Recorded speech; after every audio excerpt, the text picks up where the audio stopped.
Hey guys, welcome back to a new video. I'm Stephanie West. I'm a licensed counselor here in the state of Michigan. Now, I worry because I'm taking swim lessons, I'm only going to use swim analogies here on out. That's not my intent, but I am coming with a second swim analogy today just because I think it carries a lot of weight, and I think it's something that we can use it as a visual imagery that's really, really helpful. Often, and I've talked about this before, I will walk with clients for a pretty lengthy season in some people's stories. And so it's not uncommon to walk with someone for, 6 months, 9 months, a year, 18 months, sometimes 2 years. And what happens invariably is along the way, clients engage in a lot of self-criticism. So they want things to change. They want to, be stronger, better, faster. They want to be healed. And of course, that's the objective of therapy. But sometimes it just takes a while to get from kind of very limited skills to, copious amounts of skills that we can rely on and that are dependable. And so often what happens is we'll be, midway through a journey, we'll be, 60, 70, 80% of a way through a healing journey. And clients will often kind of just refer back to the fact that they haven't made any progress. They might as well be back at the beginning. Things aren't easy. They still get overwhelmed. And I have to constantly rein it in with some people and say, look, you're always going to have limits, and we have to wrestle out that that's going to have to be okay. Now, here's where the swimming analogy comes in. If I were sitting in the shallow end, like sitting on, sitting on the beach, sitting on the sand and feeling like overwhelmed and panicked, well, that's inappropriate, right? Like I'm not actually in unsafety. But some people actually come in that state of feeling hijacked, where even if they're sitting in shallow water, the world feels overwhelming, they feel immobilized. So we start to skill build. And then let's say they're, 5 feet out from shore. And then they can walk back to shore and be safe. Now they've expanded their tolerance, they've expanded their abilities. That's improvement, but they're like, oh, I could only, be 5 feet from shore before I panicked. Well, then we skill build a while, and then they can be 10 feet from shore. And now the water is getting higher, but they're able to get their way back to shore, and they're able to be on sure footing, and they're able to not panic as quickly. That's growth. Now we take them and we put them, 100 feet off from shore. It's going to take more effort, but if they have the skills built, they're going to be able to get back to shore successfully.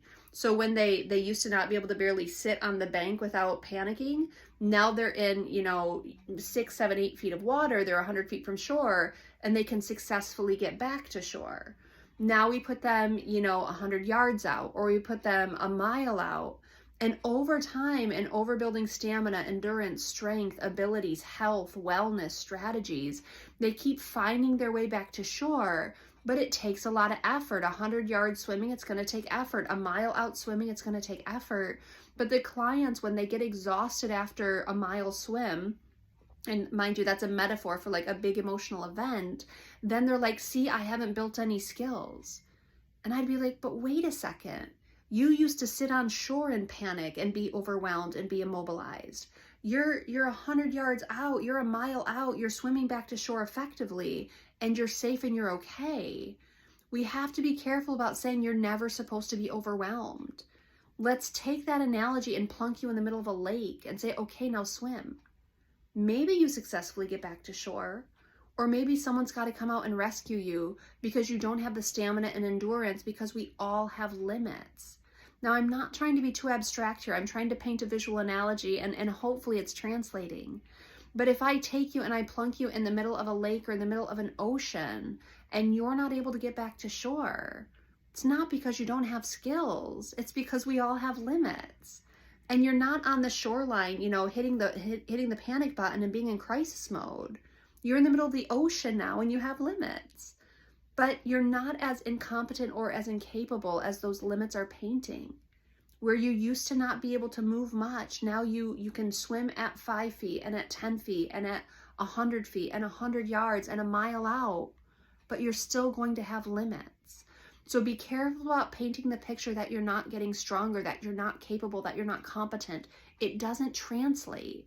You will get stronger, you will get better, you will navigate things more efficiently, more healthfully, and you'll still have limits. And that's the piece where clients have to wrestle it out and become okay with, hey, I might need a life raft or a life preserver, or someone might have to come rescue me on occasion. But by and large, I can handle my business. But we all have limits. And once people land on that, and they land on their ability to ask for help, express their needs, and honor the fact that they have limits, that's when we know the healing journey is coming to completion, because they've landed at kind of recalibrating their expectations of life. You'll make it through a lot of stuff on your own. You'll be a great support for a lot of other people during hard times of distress, but you will have limits to what you can handle, and other people in your story will have to be brought in certain seasons to walk alongside of you. And if you can become okay with that, then you don't need me, the therapist, anymore, because you go out into the world and you have your people built in, and you have the ability to receive help, and you have the ability to honor your limits. That's a huge part of the healing journey.